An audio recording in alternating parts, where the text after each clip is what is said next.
Welcome to SN channel. కేంద్ర ప్రభుత్వ ఉద్యోగులకు శుభవార్త తెలిపింది.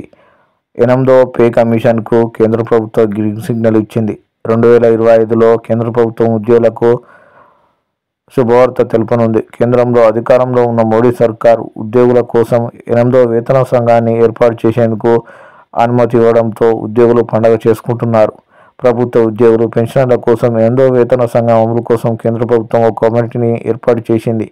దీనివల్ల లక్షలాది మంది ప్రభుత్వ ఉద్యోగులు, పెన్షన్ పొందుతున్న వ్యక్తులు ప్రయోజనం పొందుతారని తెలుస్తుంది. జనవరి 16లో నరేంద్ర మోడీ నేతృత్వంలోని ప్రభుత్వం అమలు చేసిన 7వ వేతన సంఘం సిఫార్సులు డిసెంబర్ 31, 2025తో ముగియనున్నాయి.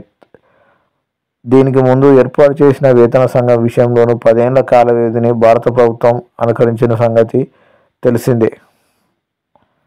ప్రస్తుత దేశంలో 1 కోటికి పైగా కేంద్ర ప్రభుత్వ ఉద్యోగులు పెన్షన్ల విషయంలో వేతనాలు, అలవెన్స్తో పాటు ఇతర ప్రయోజనాలు సవరించడం కోసం చాలా కాలంగా ఎదురు చూస్తున్న సంగతి తెలిసిందే.